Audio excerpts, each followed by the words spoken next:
Surviving infidelity. She committed infidelity for 8 years. I'm looking for closure. Need advice. I, 32 male, am trying to get my thoughts together to ask questions from my ex, 30 female, who's been trying to get back into my life, why she cheated the whole 8 years of our relationship. There is zero chance of reconciliation. We have 2 children ages 6 and 8. We have been split for 4 years, and I haven't been able to get past it. I've done therapy, I've tried dating, I've been going to the gym, I've been focusing on me and my children. I'm financially stable, with a job I love and enjoy. Overall, life is good. But I cannot get over what she has done, which has ruined any chance for me with potential partners. Anyway, why I'm here is because she has been reaching out, telling me how awful her life is with her partner, who she's been with 1 week after I left her. They have 2 children together. And she's been talking about leaving him. I then sent her a message saying the following: I think we should stick to just communicating when it's just about the boys. I mean, you burned me pretty good. And then you want to use me as an emotional band-aid? I'm trying to take the high road and be supportive, and I'm sorry life is hard for you, but it's been a rough time going through the damage you put me through, and I'm not trying to hash up old crap because 1, it doesn't matter to you, and 2, it may not be relevant in your life but still affects mine. It wasn't even a full week you started seeing someone else after we broke things off. You labeled me a horrible person, and told many people things that didn't even happen. And you more than once tried to use your affair partner and other things in your life to throw in my face, and try and make me jealous. I gave you money for a termination you wanted with affair partner's child, and then continued to talk trash about me, and told private things about my life to AP, which he used against me. Then you asked me if you could move in so you could get a head start on getting your own place, and you meet a guy for a one-nighter and you told him I was an abuser, because after you told me what a psycho he was, I contacted him to tell him to leave you alone. And again, everything you told him, he used against me, when all I was trying to do was defend and help you. Then trying to call someone to plow my driveway. I get the embarrassing conversation of yet again being labeled a horrible person. I'm not trying to tell you this to hurt you. I'm just trying to get you to understand where I'm coming from, and why I can't be your emotional security. 'Cause you can't offer the respect in return. I appreciate the apology and the nice card you got me, but I can't be that person for you, and I'm sorry, 'cause I do understand what you're going through 'cause you used to do that to me. I am sorry for the hard times you're going through, but this is the life you chose, and I can't be the supportive person you want me to be.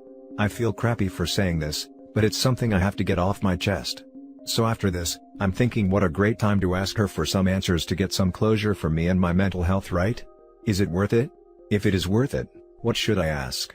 I'm having a hard time coming up with questions, and I'm thinking this might be something that can help me move on. I'm not sure. So here I am.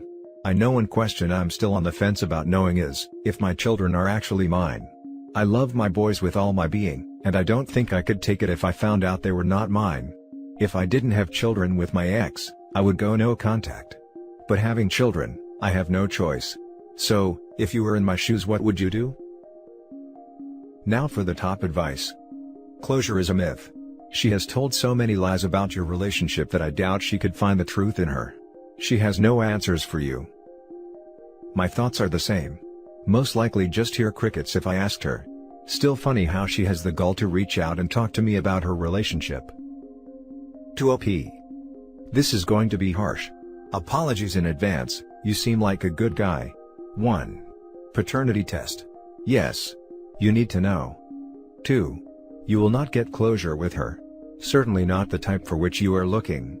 Remember this quote, the best revenge is a life well lived. 3. Stop engaging her. If the conversation does not involve your kids, C1. Delete, unless the lawyer tells you otherwise. At a minimum, don't respond, move on. 4. For Pete's sake, stop giving her money. Unless I misread that. She is entitled to what is in the divorce decree. Nothing more, nothing less. 5. I would be very leery of her trying to inject herself back into your life, like a syringe full of AIDS, for the kids. F that. You owe her nothing, except what is in the aforementioned divorce decree. Good luck. If one, or both are not yours, consult your lawyer.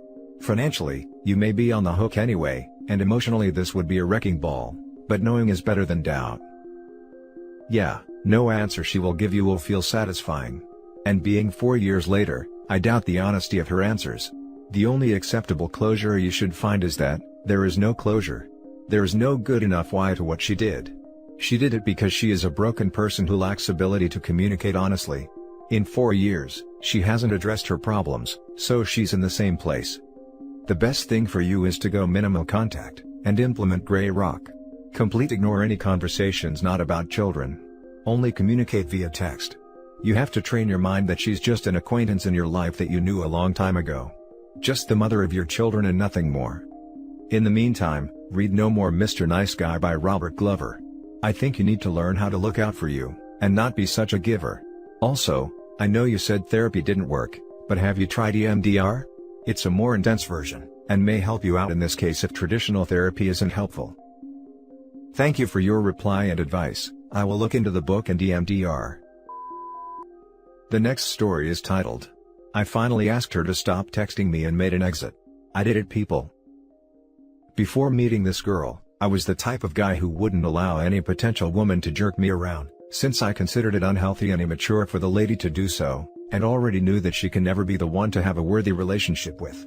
But then, I fell hard for this girl who was crazy about me, and we quickly escalated things and moved into a relationship. We dated for a year, and then she met this random bloke online who apparently understood her better than me, and she was hoping that he'd make a great friend. She took exactly 2 months from then on to discard me like a piece of trash and emotionally abused me. This lady dumped me for the guy she told me not to worry about, used to flirt with him right in my face while we were dating, and I never explicitly blamed her for all this because I was in love. Right? Why should I act like a controlling boyfriend? Post the discard. While I lamented her loss for 8 straight months, this lady went on with that guy, flirted heavily with him all this time, and I am not sure what cooked in between them since we were in no contact. You know, I became so weak. During those last months before discarding me, she treated me like a doormat, and yet, I never had the balls to confront her, because I feared losing her. I used to curse myself at times about where does that lost version of mine exists now, the one who never used to care a hoot about such toxic women, and continuously wondered why am I putting up with this crap. After 8 months of no contact, she hit me up just 9 days ago, and somehow told me that she still flirts with that guy and they're keeping in touch. Any sane guy would have exited right away, but I was so weak that I put up with that crap, because she came back. Yes, I was acting that weak for real. Over the course of the previous 9 days, I had zero apologies, no remorse for her actions, but rather, she kept treating me like trash. Replying to my texts after 2 hours, putting in just 1 sentence as a response, and then running away for 2 hours again. Coming back and putting in 1 sentence, and then off for 2 hours again, all the while blaming her work and hectic day. I, the weak moron, fell for this lie of hers again, but a part of me was still skeptical that something might be fishy. And what I discovered today was enough for me to have my strength back. This woman, after barely dropping me 1 sentence and ran off for 2 hours, was mingling with her affair partner, while I was being gaslighted, stating the work and a busy day. I had enough, honestly. Bloody lies all the time, and no respect for me. I've realized that she hasn't changed over 8 months. The lies are still there, she still craves excitement from her flirt buddy, and the top-notch manipulation has gotten all the more worse. I simply told her that I'm walking out, no blame game, and nothing. Started the conversation and told her I'm exiting. She tells me that I'm being weird. Maybe, yes I am, but I'm not going to blame her and to let her have the way this time. I'm not going to confront her for the lies she's still been telling me. She isn't worth the truth. The weak man stood up for himself today, folks, and I've realized that I would not want this woman in my life ever again. The door will be forever slammed. I'm all teary that I could stand up for myself. I've finally found the lost me. Now for the top comments. Woohoo! Reading this post has me happy on so many levels. For you, for your freedom, for us here in this thread, and for all the betrayed significant others out there. Good for you. Zero apologies is the way to go. Giving me a lot of encouragement this morning. Thank you. Thank you so much. I can't believe that I did it. It just felt so empty today, you know. I didn't feel like a part of me detaching, or the pain I had when she dumped me 8 months ago. I felt nothing but peace today. I'm extremely happy that I'm not allowing someone to treat me like a piece of garbage anymore, and I could actually pull it off today. She tried spinning the narrative on me again at the last moment, dropping in a message like, "Consider these our final messages then, since you do not want to talk again." You know what the weak me would have done? He'd have given an explanation to how she's misunderstanding me and rather, how badly I want her in my life, yada yada. I bet she was expecting the same response. But today, I let her realize the fact that yes, it's me who doesn't want to talk to her again, and have no shame in accepting it. Brother. Read up about the 180 and Grey Rock. Internalize that stuff. Don't give her the validation. She thinks of you as easy supply. She'll hover a little, get off on messing with you, and drop your butt. That idealization discard cycle sounds familiar. Stay away from her, man. Become the greyest of all rocks. Fade into the background. No, she cannot be thinking of me as a supply, because her flirt buddy is still there. If she can jerk me around and not respond for 2 hours, while mingling with him and giving me one-liners, it's evident where her attention source currently is. And she has no way to come back now, the door will never be opened. She's dead to me, I don't know that individual anymore. Don't look back, or she'll play you like Play-Doh. Everyone is weak at some point, but up to a point. Please no more contact, period. Good luck. Never, sir. Never. I only took her back because I was hoping that she might have changed, and would be willing to put in for what it takes to complete a relationship and work over her mistakes. It took me no longer to realize today, that if she couldn't change even a bit over 8 months, she can never change her patterns. Now for the last story. Updated, cheated, abused and the spiral never ends. Original post. I was dating my ex since the start of COVID, and was best friends with her since summer 2018 when we both started uni. She was in an abusive and toxic relationship, where he ended up getting her first cousin pregnant. She changed completely as a person, started having anxiety attacks and got deep into substance abuse. I couldn't see someone that I loved to be this hurt, so I would spend all my time ensuring that she was healthy and healing. We grew very close and started dating. This was the happiest I ever was, not just because I thought I got the perfect woman, but also because seeing her happy made me happy. Fast forward to August, I walked towards her apartment at like 7 a.m., which was very unusual for me as I am a very late riser. It was her birthday, and I thought of coming early, decorate the living room, cook her breakfast and give her a surprise. As I put my key in the lock and start to twist it, I hear a commotion inside, and soft hurried voices. Petrified, I open the door and dart in to see a mutual friend trying to hide somewhere while fully naked, and my girlfriend just standing there in shock. I was a very violent child, but smoking grass was an effective way I controlled my anger peacefully since the last 3 to 4 years. All of that gone in an instant, and I punch her mirror as hard as I can, while cutting up my hand very badly. She screams when she sees my hand dripping blood, but I simply just walk out before I did anything that I would have regretted later. I got myself patched up and went back home in the evening, with a bandage and a broken heart. I called her best friend, who was very nice to me and also cared about her, and asked her to please tell me everything she knew truthfully. She broke down and said she can only tell me this in person. I said okay, because the only thing going on in my head was to make it all make sense. She came, broke down, and told that they had been hooking up since before we were dating, and continued it throughout, as she told her that she couldn't live without both of us. Her friend kept crying, and asking for forgiveness that she kept the truth from me, and she should have told me from the start. I slumped onto the couch lifeless, took a giant swig of some rum, and in the most calm manner asked her to leave. Checked my phone and it was blowing up with calls and messages from her friend group and herself. Everyone in her friend group knew, and still those a-holes used to hang around with me like everything was normal. I took my SIM out, folded it in two and threw it from my balcony. Blocked them from everywhere, and just moved on like nothing happened. I guess it was more shock than anything, as I would rarely talk with anyone, drink all day long, and was smoking my lungs away. Fast forward to November, and I decide to go to a pub for a pint, and with the horrible luck I have, saw my ex with her friend group. Thank God the dude she cheated on me with wasn't there, or I would have lost it. It was the most nerve-wracking moment of my life, as soon as they all just watched me. She stood up and asked if we could talk, and I don't know why, but I said yes. We went outside the pub and started talking. First thing I said was, "So how come he isn't here if you're hanging out on a weekend?" She broke down and told me, the minute I left her house last month, she couldn't look at herself in the mirror anymore, and told me she got into opium use back again. I'm only 20, and I never dealt with anything like this before, so I just started crying and embraced her, thinking all this was my fault. I said let's talk it out at your home, so at least we know whether we want to move on with us, or get closure. She agreed and we went to her crib, I started downing wine like a maniac hearing her tell me everything, because no way I could keep myself sober. I started crying midway through and couldn't stop. She hugged me and I didn't reciprocate. She started kissing me, and I moved away and said I am drunk, and I don't want to make any decision right now. She held my face, and said trust me, this is what you want, and got on top of me. I should have stopped her, but I had enough liquor and THC in me to knock a horse out, so I froze out of shock.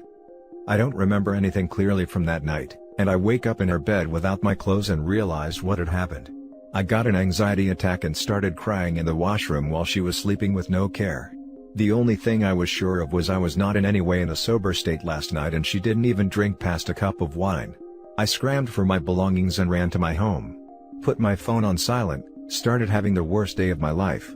I felt used, and couldn't stop puking at the thought I was manipulated so easily.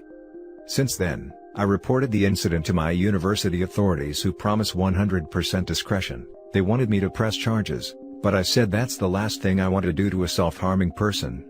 A counselor for our university talked to me, and said I was in trauma and I need time to process and decide how to handle this situation. It's been almost 2 months of her messaging me long sorry paragraphs from random numbers almost every 5 to 6 hours, and I can't seem to come out of this pit of darkness. I want to stay strong for my family, but every day it's proving tougher and tougher to do. Now for the top advice before reading the update. Sounds like she forced you, and took advantage of your intoxicated state of mind. She is weaponizing her mental health and substance use to not take accountability for her own actions/choices. I just feel overwhelmed with all of this happening so quickly. It's a crap show of conflicted emotions right now. Get into individual counseling immediately, and stay the hell away from your ex-girlfriend. You're so young to latch onto this train wreck of a girl. Move away if need be, but stay the hell away. Knock off the drinking and D's. That is so self-destructive. Get your life in order. Work on your body and your soul. Work on a career for the future. Most of all, move on and don't look back. Get your head away from all this crap. Get a new phone number. Do whatever it takes. I'm trying my best to. I know my life is much more important to waste on things like this. Thank you for your help. Stop drinking and smoking is a start. That would be the dumbest way to ruin your own life. Being an alcoholic because of a girl at 20? Move forward with a clear head. Stay no contact. Contact the authorities, because what you described is forced intercourse. If there is any trauma from this, then you need to seek professional help. If not, go full no contact with any of those toxic trash and bang someone else. Now for the update. Thank you for your kind DMs and comments. I have decided to go on a week-long trip to my friend's cabin to gather myself, and not use substances to numb my feelings. Honestly, he is the only reason I'm still kicking about, and I'm grateful for the support he showed me. As for the ex, after weeks of her and her friends blowing up my phone, I decided to meet with her and asked my friend to come along with me. We met yesterday at a pub, and as soon as she saw me, she started running in for a hug, but still being terrified of the event that happened, asked her not to, in the calmest way I could. We sat down, and she started crying and apologizing about how she threw away us. As soon as she said that, I lost my cool. I won't lie. I told her that there was never an us. She cheated and took advantage of me, despite all I ever did during those times were to make sure her mental health and well-being was the first priority. I told her that I won't be pursuing any legal action, and she should consider herself lucky that I'm not a vengeful person who wants to destroy her image. She was in semi-shock during all this, because this was the first time she ever saw me angry. I said, stay away from me and I'll stay away from you. If you try to contact me again, I'll make sure everyone that we know are informed about her infidelity, substance usage, and the night she took advantage of me. Well, I guess this will be it for now. All I want to focus on is to get over this dark period in my life, and start being back to my normal self. And that's it for this video, guys. If you have thoughts to share, leave a comment below. Don't forget to hit like and subscribe if you like this content. I'll catch you in the next one. Good day, everyone.